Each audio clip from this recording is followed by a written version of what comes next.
Okay, so I've been asked, why do you keep so much sourdough starter? And I've got this big old jar. I originally used this to hold Epsom salts in my bathroom.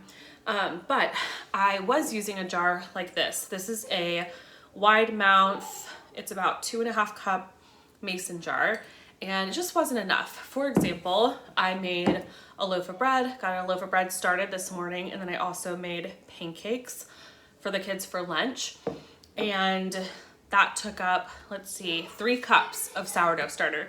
So now my starter is pretty low. You can see it's all the way down here. But this jar is pretty gross. It is like crusted. It's so crusted on the top right here that this lid doesn't actually sit flush right now.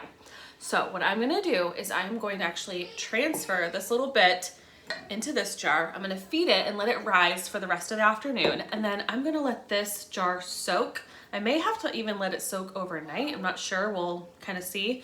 Give it a good scrub, clean it. It's like got drips on the side. I'm gonna get this really nice and squeaky clean and then transfer the starter back into its original home and just have a nice fresh sourdough starter crock.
All right, so why do I keep such a large amount of starter? Like, why do I keep this giant jar?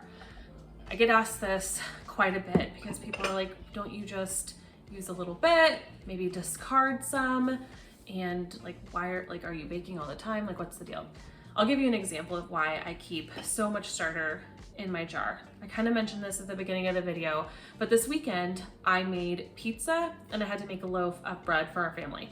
So I used 1 cup of starter for the loaf of bread, and then I used 1.5 cups for my pizza. And by the time I did that, it was pretty low. You saw it when I showed you at the beginning of the video. It was pretty low, maybe like 1/2 inch of starter left on the bottom.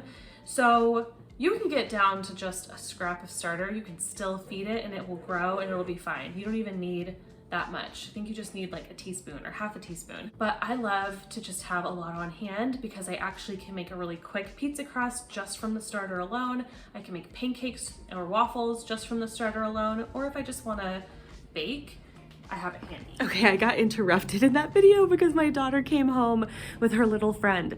But I love keeping a large crock of sourdough starter. I'll actually show you my starter how it is right now.